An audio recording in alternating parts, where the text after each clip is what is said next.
देवियों और देवताओं और बुद्धिजीवियों सभी मंच पे जितने भी संत महापुरुष हैं सबको साहिब बंदगी करते हुए सबको साहिब बंदगी करते हुए और हम अपना छोटा सा बात रखते हैं आप सभी के बीच में और बहुत बढ़िया से सरल भाव से प्रेम पूर्वक से सुनने का प्रयास करें।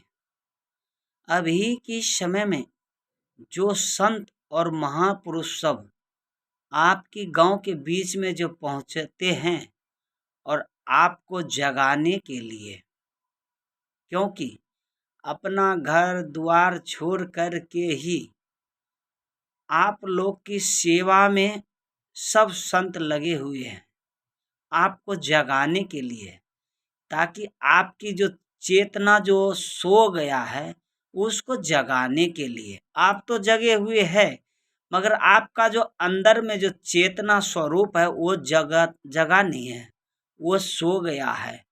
तो संत उसको जगाने के लिए ही काम करते हैं। तो सुनिए कैसे जगाते हैं संत। संत आया है तुझको जगाने के लिए, अब जाग रे। संत आया है तुझको जगाने के लिए, अब जाग रे, अब जाग रे। हाँ जाग रे, जाग रे। तोरा चूनर में न लागे दाग रे, तोरा चूनर में न लागे दाग रे। हाँ दाग रे, हाँ दाग रे, दाग रे। तोरा चूनर में ना लागे दाग रे। मोह माया से उठ कर जो जल्दी जागे, मोह माया से भागे, वही पावे यहाँ कुछ वहाँ रे, वही पावे कुछ यहाँ कुछ वहाँ रे। तोरा चूनर में ना लागे दाग रे, हाँ दाग रे। संत आया जगाने के लिए, अब जाग रे, अब जाग रे। जो न जागे वो ना कुछ यहाँ पावे ना वहाँ पावे रे। तोरा चूनर में ना लागे दाग रे, हाँ दाग रे, हाँ दाग रे। तोरा चूनर में ना लागे दाग रे, दाग रे, दाग रे। जो संत आते हैं आप लोग के बीच में जगाने के लिए, तो आप जगते कहाँ हो? जगते नहीं हो, क्योंकि आपकी आहार विहार शुद्ध नहीं है, रहन सहन शुद्ध नहीं है, वातावरण ठीक नहीं है। आप जड़ की पूजा करते हो। संत कहते हैं चेतन की पूजा करो, आप जड़ के पीछे लगे हुए हो। तो जड़ को जब तक नहीं छोड़िएगा तब तक आप कैसे भक्ति कीजिएगा, कैसे आपके जीवन में शांति मिलेगा, कैसे आपको सुख मिलेगा। जड़ की जिस दिन पूजा करना बंद कीजिएगा, चेतन का जब पूजा कीजिएगा और पहले चेतन का जब पूजिएगा तब जड़ में जाइएगा, तब आपको ज्ञान होगा। अगर चेतन का पूजा किए अज्ञान आ गया तो जड़ को आप छोड़ दीजिएगा। उस दिन से आप राह अपनी संत की और भक्ति की रास्ते पकड़ लेते हो आप, उस दिन से आपके जीवन में ज्ञान की प्रगति होने लगता है। जब आपने संत की शरण में गए, माला दीक्षा लिए, तब समझ लीजिए आपका जन्म हो गया। क्योंकि मानव का जन्म 2 बार होते हैं, एक बार माँ की गर्भ से, एक बार गुरु की गर्भ से। जब गुरु की गर्भ से जन्म लेते हैं तब सत राह पकड़ लेते हैं, उसको भय रहता है, उसको डर रहता है गलत काम करने से। और जब तक गुरु की दीक्षा ना हो, गुरु की आज्ञाकारी ना हो, तब तक वो अंधकार में ही पड़ा रहता है। जो अंधकार में है उसको आत्म ज्ञान अनुभवी नहीं हो सकता है। जब तक आप खेत में बीज जब डालते हैं तब जाकर के आपको फसल लगता है। तो जब तक गुरु दीक्षा ना हो तब तक भक्ति भी ना हो। दही जमाना हो तो दही में जोरन डाला जाता है, उसकी एकांत में रखने पड़ता है, फिर उसकी समय लगता है, फिर वो जम जाते हैं दही। इसी तरह गुरु दीक्षा है। गुरु दीक्षा लेने के बाद भजन भाव करते एकांत में मन को धीरे धीरे संसार से जब लगा करके एक तरह अलग कीजिएगा, तब आपको आत्मा मुख में परमात्मा की अनुभूति ज्ञान होगा। और जब जा कर के आप के पास भक्ति चलेगी। चारों ओर जिस तरह किसान हमारी बंधुओं और भाइयों खेती जब करते हैं तो चारों तरफ पानी की बहाव के रोकने के लिए वो बांधा जाता है, आर बांधा जाता है, फिर उसमें पानी लगता है तो अच्छा फसल होता है। तो इसीलिए गुरु मार्ग है, चारों दिशा बांधने के लिए, जितने भी गलत काम है सबको बांधने के लिए गुरु बनाया जाता है। और इससे निकल करके उस चारों दिशा बांध करके बीच में बैठ करके एकांत में साधना ध्यान भक्ति किया जाता है। क्योंकि हमारे कहा है साहेब तुलसी बाबा ने कहा है, बड़ी भाग मानव तन पावे, सब संतन गुण गावे। सभी गुण गाते हैं। तो मानव तन बड़ी भाग से मिला है। इस समय को आप व्यर्थ बिताइएगा तो न जाने इस सांस को आवागमन होत कि नहीं होत, फिर सत्संग में मिलेगा कि नहीं मिलेगा। अभी सभी आदमी एक जगह बैठ करके सत्संग में बैठ गए तो समझ लीजिए पिता विष्णु ब्रह्मा महेश गुरु की गोद में बैठ गए। समझ लो सभी देवी देवता आशा लगाए हुए हैं कि हम भी सत्संग सुने, संत का वाणी सुने, संत के मुखार बिंद से हम सत्संग सुने, ताकि हमको भी जन्म मिले। और मानव हो करके अभी संसार में भटक गए हैं। क्यों भटक गए हैं? आत्म ज्ञान के लिए। जिस दिन आत्म ज्ञान आपके अंदर हो जाएगा उस दिन गुलामी में जंजीर जीना छोड़ दोगे। गुलामी क्या है?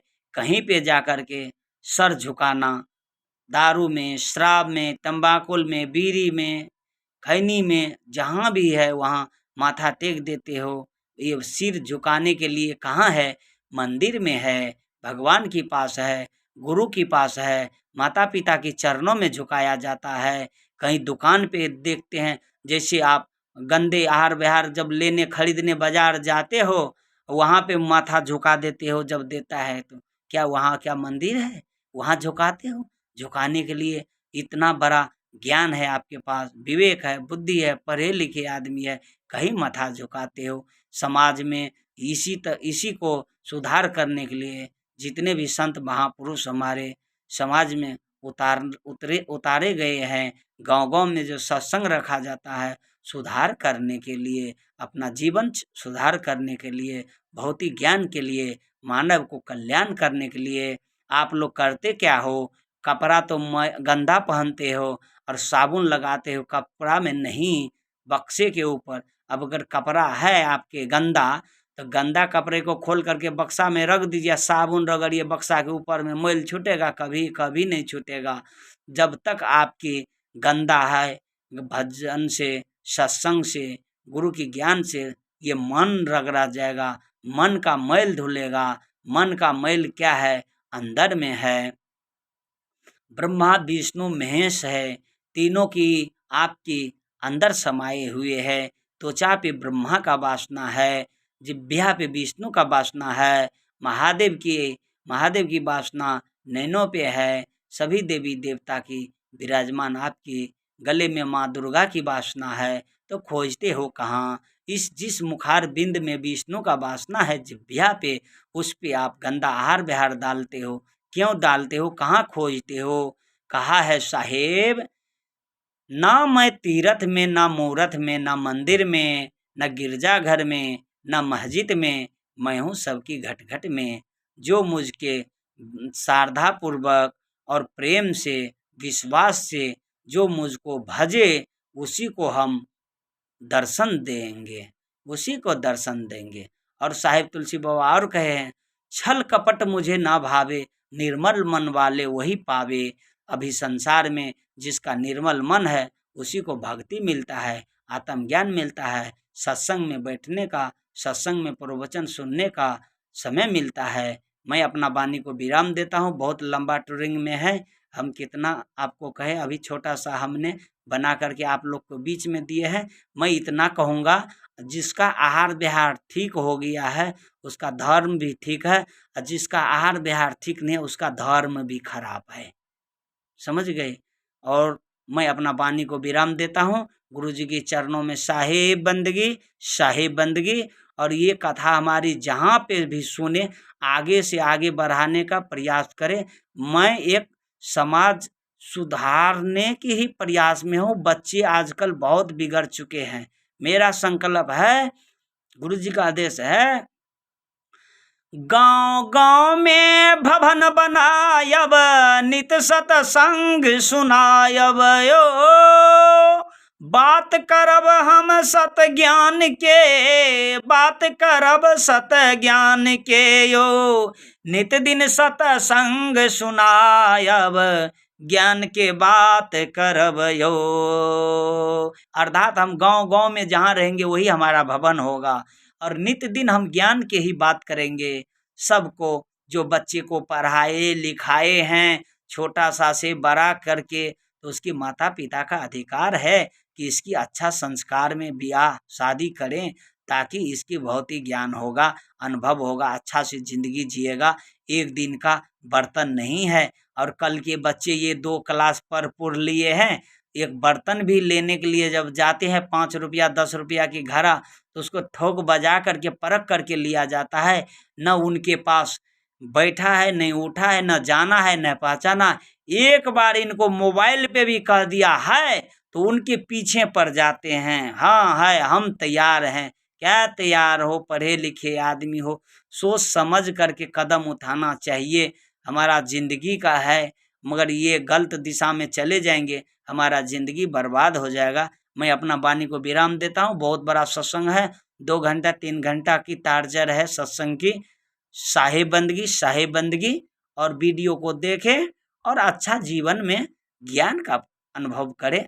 और बात किसी भाई को अगर समझ में ना आए तो बात भी कर सकते हैं, हम तैयार रहते हैं 24 घंटा बात करने के लिए। जो सुधरना चाहते हैं वो उससे हम बहुत प्रेम करते हैं, और जो बिगड़ना चाहते हैं उससे हम बहुत दूरी बना लेते हैं।